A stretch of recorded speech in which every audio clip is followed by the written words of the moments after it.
Hello guys, कैसे हो आप सभी। आई होप आपको कल वाला टॉपिक क्लियर हो गया होगा। अगर आपको कोई प्रॉब्लम है तो प्लीज़ आप मुझे कमेंट कीजिए। हाँ जी, तो कल हमने क्या पढ़ा था। फर्स्ट ऑफ ऑल स्टूडेंट्स, पहले आप मुझे ये बताइए आपको मुझे मेरी वीडियोस कैसी लग रही हैं। अगर आपको मेरी वीडियोस अच्छी लग रही है तो please like share and subscribe. तो मैं अब यहाँ से एक बार आपका टॉपिक कल वाला रिवाइज करवाऊंगी, फिर मैं आगे बढ़ूंगी। तो कल मैंने जो करवाया था वो था सेक्सुअल रिप्रोडक्शन क्या होता है। बुक में से मैं एक बार आपकी रीडिंग करवा रही हूँ ताकि आपको आगे कोई प्रॉब्लम ना हो। ओके, कल मैंने आपको बताया था सेक्सुअल रिप्रोडक्शन क्या होता है, जिसमें क्या होगा, मेल एंड फीमेल गैमेट्स जो होंगी उनकी इन्वॉल्वमेंट होती है, यानी कि उनकी फॉर्मेशन होती है। इधर इसमें डिफरेंट डिफरेंट इंडिविजुअल्स होंगे, ठीक है, ऑफ अपोजिट सेक्स, ठीक है। These gametes fuse to form the zygote. इसको हम ऐसे बोलेंगे कि जब मेल और फीमेल गैमेट की जब आपस में फर्टिलाइजेशन होती है तभी क्या होगा, फॉर्म होगा जाइगोट, और वो आगे डेवलप होकर क्या बना लेगा, न्यू ऑर्गेनिज्म। ओके, ये हमने कल पढ़ा था। फिर हमने पढ़ा था कि जो भी हमारा ग्रोथ पीरियड होता है एनिमल्स के अंदर, उसमें हम उसको बोलते हैं जुवेनाइल फेज। अगर हम प्लांट के अंदर बात करें तो उसे हम बोलते हैं वेजिटेटिव फेज। इतना हमने आपको पढ़ाया था। फिर आगे मैं आपको दिखाती हूँ आपके वो नोट्स, जिससे आपको क्लियर हो जाएगा साथ साथ। हाँ जी, देखिए, ये देखिए, सेक्सुअल रिप्रोडक्शन में मैंने आपको बताया था कि 2 पेरेंट्स इन्वॉल्व होते हैं, मेल एंड फीमेल गैमेट, फिर आगे जाइगोट फॉर्मेशन होती है और फिर डेवलप होता है न्यू ऑर्गेनिज्म। तो अभी मैंने आपको बताया जो पीरियड ऑफ ग्रोथ होता है एनिमल्स के अंदर उसे हम बोलते हैं जुवेनाइल फेज। अगर जो ग्रोथ पीरियड अगर हम प्लांट के अंदर देखें तो उसे हम बोलते हैं वेजिटेटिव फेज। फिर नेक्स्ट पैसेज जो अपना अपना बुक में है, मैं आपको एक बार शो करती हूँ। देखिए स्टूडेंट, ये नेक्स्ट पैसेज है जहाँ पे ये लिखा हुआ है, ये बम्बू स्पीसीज। ये बम्बू स्पीसीज के जो फ्लावर्स हैं वो 50 से 100 साल में निकलते हैं, पूरी लाइफ टाइम में, ठीक है। और उसके जो फ्रूट्स हैं वो प्रोड्यूस होते हैं लार्ज नंबर में और फिर डाई भी हो जाते हैं। और एक और प्लांट के बारे में मैंने आपको बताया था, कौन सा था, स्ट्रोबिलेंथस कुनिथियाना। कौन सा था, देखिए मैं यहाँ पे कर रही हूँ, स्ट्रोबिलेंथस कुनिथियाना। ये मैंने आपको कब बताया था, जो 12 साल में एक बार निकलता है। ओके, ये मैंने आपको बताया था। उसके बाद जो मैंने आपको बताया था कि इसके अंदर 2 यानी कि नॉन प्राइमेट मैमल्स होते हैं, जैसे कि काउ, शीप्स, रैट्स। इनके अंदर जो रिप्रोडक्टिव साइकिल चलती है, जितने भी साइक्लिक चेंजेस आते हैं, जो साइकिल इनके अंदर चलती है उन्हें तो हम कहते हैं ओस्ट्रस साइकिल, ठीक है। लेकिन अगर हम देखें ह्यूमंस यानी कि प्राइमेट्स के अंदर, देखिए पहले आपको ये चीज़ क्लियर होनी चाहिए, नॉन प्राइमेट मैमल कौन कौन से होते हैं, cows, sheep, rats, dears, dogs, tiger is non primate mammals. Primate mammals कौन से होंगे, जैसे मंकी हो गया, एप्स हो गया, ह्यूमंस हो गए, ये सारे क्यों हैं, प्राइमेट्स, जिनके अंदर जो रिप्रोडक्टिव साइकिल चलती है उसे हम क्या कहते हैं, menstrual cycle. This is clear to all of you. और कुछ मैमल्स ऐसे होते हैं जिनके अंदर कोई से फेवरेबल सीजन के अंदर ही रिप्रोडक्टिव साइकिल चलती है, जिसे हम क्या कह रहे थे, सीजनल ब्रीडर्स। क्या कह रहे थे, सीजनल ब्रीडर्स। ओके, आगे मैं बताती हूँ आपको। फिर मैंने आपको बताया था इवेंट्स कौन कौन से आते हैं आपके सेक्सुअल रिप्रोडक्शन के अंदर, कौन कौन से आते हैं। एक आता है pre fertilization, fertilization and post fertilization event. Pre fertilization पता होगा आपको, फर्टिलाइजेशन से पहले का पीरियड, और फर्टिलाइजेशन ड्यूरिंग फर्टिलाइजेशन। पोस्ट यानी कि फर्टिलाइजेशन के बाद क्या इवेंट्स आते हैं। तो हमने कल 2 पढ़े थे प्री फर्टिलाइजेशन इवेंट्स के अंदर, एक gametogenesis and gamete transfer. Gametogenesis क्या होता है, मतलब formation of gametes. Okay, gamete आगे ट्रांसफर होते हैं। तो कल हमने सिर्फ और सिर्फ किसके बारे में पढ़ा था, गैमेटोजेनेसिस के बारे में। आज हम किसके बारे में पढ़ेंगे, गैमेट ट्रांसफर के बारे में। एक बार मैं आपको गैमेटोजेनेसिस की रिवीजन देती हूँ। गैमेटोजेनेसिस क्या होता है, जिसमें हमारे मेल और फीमेल 2 गैमेट्स होते हैं। कौन गैमेट्स, हमें हैप्लॉइड सेल्स होती हैं। इनके अंदर जो एल्गी होती है, इनके अंदर जो 2 गैमेट्स होंगे ना वो सेम होते हैं, जो मैंने आपको कल बताया था, जिन्हें पहचानना थोड़ा मुश्किल हो जाता है। तो उस सेम के लिए कौन सा वर्ड यूज़ किया था हमने, होमोगैमेट्स और आइसोगैमेट्स। और जो डिफर टाइप के होते हैं उसे हमने क्या नाम दिया था, हेट्रोगैमेट्स। अगर हम यहाँ पे देखें, मेल गैमेट का नाम क्या रख दिया था हमने, स्पर्म, और फीमेल गैमेट का हमने दिया था एग और ओवम। मेल गैमेट को हमने एक और नाम भी दिया था एंथेरोजॉइड और स्पर्म, और फीमेल गैमेट को हमने बताया था एग और ओवम। अब उसके बाद हमने बताया था कि प्लांट्स के बारे में। प्लांट्स में हमने बताया था बाइसेक्सुअल क्या होता है, यूनिसेक्सुअल क्या होता है, ये चीज़ें मैंने आपको बताई थी। देखिए प्लांट्स के अंदर जब male and female reproductive structure दोनों है सेम प्लांट के ऊपर, तो उसे हमने क्या कहा था, बाइसेक्सुअल। अगर डिफरेंट प्लांट पे है तो उसे हमने कहा यूनिसेक्सुअल, ठीक है। अगर फंजाई की बात करें तो उसे हमने कहा था होमोथैलिक और मोनीशियस, किसको, कौन सी टर्म थी, बाइसेक्सुअल टर्म को ही डिनोट किया था, किसके अंदर, होमोथैलिक और मोनीशियस के अंदर। और जो हेट्रोथैलिक और डायोशियस किसके लिए यूज की गई थी, यूनिसेक्सुअल के लिए। ओके, दोबारा रिपीट करूं। ओके, तो देखो किसने कहा बाइसेक्सुअल किसको कहा, जहाँ पे प्लांट्स के ऊपर दोनों रिप्रोडक्टिव स्ट्रक्चर है, मेल और फीमेल, उसको सेम प्लांट के ऊपर, उसको तो हमने कह दिया बाइसेक्सुअल। और जो डिफरेंट प्लांट पे है उसे हमने कह दिया यूनिसेक्सुअल। अगर हम फंजाई के अंदर केस देखें, फंजाई के अंदर हम जो बाइसेक्सुअल टर्म है उसे हम क्या कहते हैं, होमोथैलिक और मोनीशियस। और अगर यूनिसेक्सुअल के अंदर देखें तो हम क्या कहेंगे, हेट्रोथैलिक और डाइशियस। ये हमने बताया था। फिर हमने बताई थी फ्लावरिंग प्लांट के बारे में बात। फ्लावरिंग प्लांट क्या है, यूनिसेक्सुअल मेल फ्लावर के अंदर क्या होता है, स्टेमिनेट, और फीमेल के अंदर क्या होता है, पिस्टिलेट। अब स्टेमिनेट के अंदर क्या चीज़ें होती हैं, स्टेमन्स, ये हो गया स्टेमन। पिस्टिलेट के अंदर क्या होते हैं, पिस्टिल्स। पूरे पैरे के अंदर आपका यही मेन है। उसके बाद आप आ जाइए यहाँ पे। फिर मैंने आपको बताया था यहाँ से कि सेल डिवीज़न कैसे होती है गैमेट फॉर्मेशन के दौरान। तो हमने बताया था जो गैमेट्स होते हैं वो हैप्लॉइड होते हैं। अगर हम एनिमल्स के अंदर देखें तो उनके अंदर जो पेरेंटल बॉडी पाई जाती है वो होती है डिप्लॉइड। तो कल मैंने आपको सिर्फ यही करवाया था। आज का आपका जो टॉपिक है वो यहाँ से स्टार्ट होगा कि गैमेट ट्रांसफ़र क्या होता है। तो देखिए गैमेट ट्रांसफ़र क्या होता है। तो इसने क्या कहा, जैसे ही गैमेट की फॉर्मेशन हो जाती है, तो अभी हमने गैमेटोजेनेसिस ही पढ़ा था ना, तो जैसे ही गैमेट की फॉर्मेशन हो जाती है उसके बाद जो मेल और फीमेल गैमेट्स होते हैं उनको साथ में लाना होता है ताकि उनकी फ्यूज़न हो जाए, यानी कि फर्टिलाइजेशन हो जाए। ठीक है, तो उसके लिए ना हमें एक कैरियर चाहिए होता है। अगर हम प्लांट्स की बात करें तो प्लांट के अंदर क्या चीज़ होती है, कुछ पोलन ग्रेन्स होते हैं जो कि कैरियर का काम करते हैं, जो मेल गैमेट्स को लेके जाएंगे ओव्यूल, फिर उसके आगे एग बनाते हैं। जैसे पोलन ग्रेन क्या होते हैं, वो एंथर से तो प्रोड्यूस होंगे, फिर वो कहाँ पर जाएंगे, ट्रांसफ़र होंगे स्टिग्मा की तरफ।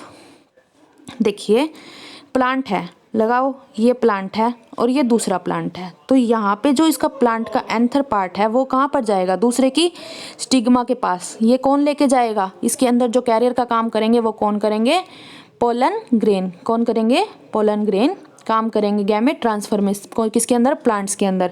क्या कर रहे हैं, प्लांट्स के अंदर क्या होते हैं, कुछ कैरियर्स होते हैं, यानी कि कैरियर कौन, पोलन ग्रेन। वो क्या करते हैं, ट्रांसफ़र करवाते हैं किस, कहाँ से कहाँ तक, एंथर से लेके स्टिग्मा तक। इसी प्रोसेस को हमने क्या कहा है, पॉलिनेशन। क्या कहा है कि भाई हम ऐसे बोल सकते हैं, transfer of gametes from anther to stigma in plants is called pollination. ठीक है, तो इसके अंदर हमने बता दिया कि इसके अंदर क्या कैरियर का काम करता है प्लांट्स के अंदर, जो हमारे कहाँ से एंथर से लेके स्टिग्मा तक लेके जाता है। इस प्रोसेस को हम कहते हैं पॉलिनेशन।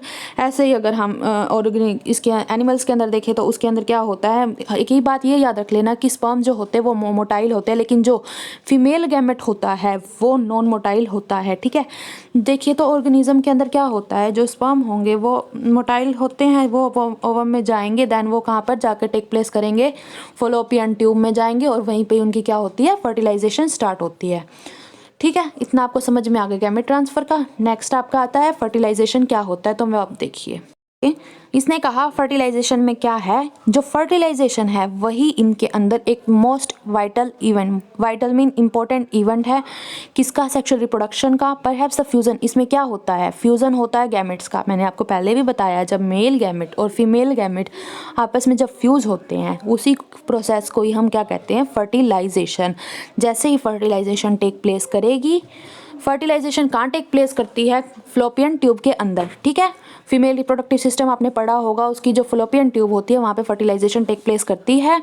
तो वहाँ पे जैसे ही फ्यूज़न होता है गैमेट्स का, तो वहाँ पे क्या बनता है, जाइगोट की फॉर्मेशन होती है। ये जो जाइगोट बन रहा है इससे क्या होती है, इसी प्रोसेस को हम कहते हैं सिनगैमी।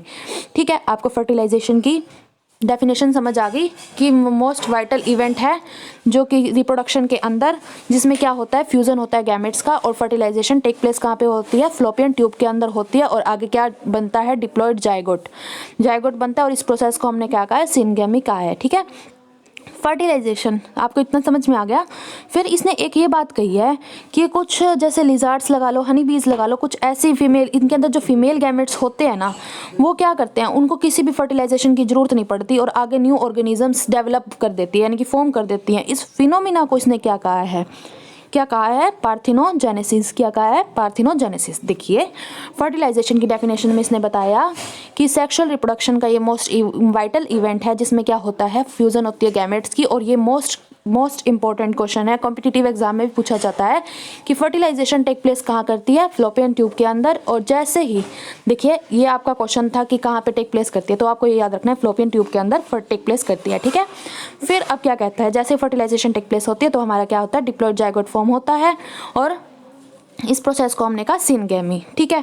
अब जैसे कुछ हनी बीज होंगी, रोटिफर्स होते हैं, या फिर कुछ लिजार्ड्स लगा लो, उनके अंदर जो फीमेल गैमेट्स होते हैं ना, वो आगे क्या करते हैं, खुद उनको फर्टिलाइजेशन की जरूरत नहीं पड़ती और आगे ही वो डेवलपमेंट कर देते हैं न्यू ऑर्गेनिजम्स के, जिस फिनोमिना को हम क्या कहते हैं, पार्थिनोजेनेसिस, ठीक है। अब ये क्या कहता है, फर्टिलाइजेशन कितने टाइप की होती है, एक होती है एक्सटर्नल फर्टिलाइजेशन, एक होती है इंटरनल फर्टिलाइजेशन। तो इसके बारे में मैं आपको बताती हूँ क्या होती है। देखिए सुनिए, देखिए जितने भी एक्वेटिक ऑर्गेनिजम्स होते हैं, देखिए इन मोस्ट एक्वेटिक ऑर्गेनिज्म यानी कि जितने भी एल्गी होगी, फिशेस होगी, या जितने भी एम्फीबियंस हैं, उनके अंदर जो सिंगेमी होती है यानी कि जिसमें जो फर्टिलाइजेशन की प्रोसेस चलती है वो कैसे चलती है, एक्सटर्नल मीडियम में। यानी कि उनमें क्या होता है,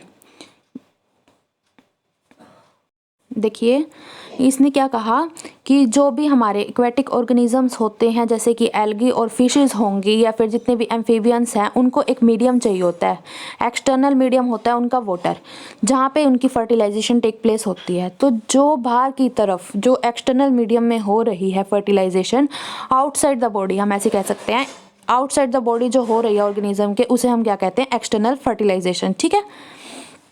तो इसके बाद क्या कहते हैं, ये एक्सटर्नल समझ आ गया आपको कि जितने भी एक्वेटिक ऑर्गेनिज्म हो रहे हैं उनके अंदर जो भी हमारी प्रोसेस चल रही है, फर्टिलाइजेशन हो रही है, उसको हमने क्या कहा है, एक्सटर्नल फर्टिलाइजेशन।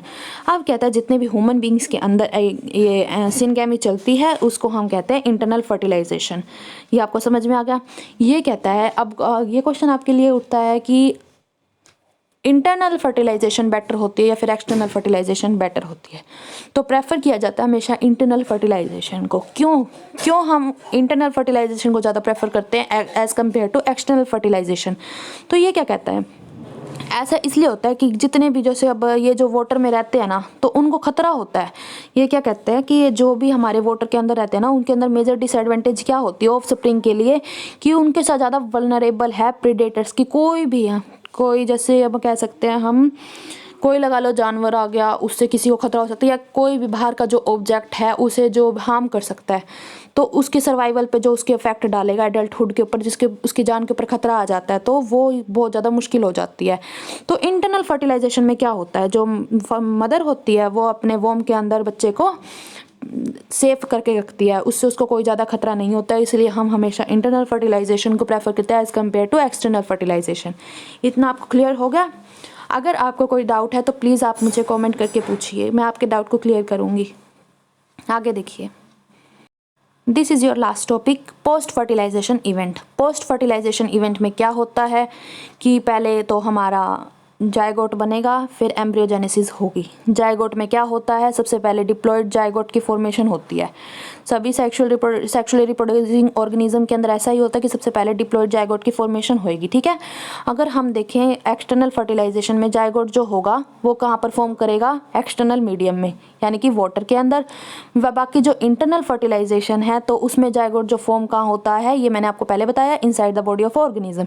तो देखिए अब जितने भी जैसे फिशेज हमने बताई थी, एल्गी लगा लो, वो सारी की सारी जो कहाँ पे थी, उनका मीडियम क्या था, वाटर मीडियम था। तो उनका जो जायगोट है वो सर्वाइव कहाँ फॉर्म होगा, तो वो फॉर्म होगा हमारे एक्वेटिक मीडियम यानी कि एक्सटर्नल मीडियम के अंदर। और मैंने आपको बताया इंटरनल वाले में क्या था कि जो मदर है उसके वोम में, उसको अंदर की ओर यानी कि इनसाइड की ओर, इनसाइड द बॉडी कहाँ पे बच्चा क्या करेगा, फॉर्म होगा, ठीक है। ये आपको समझ में आ गया।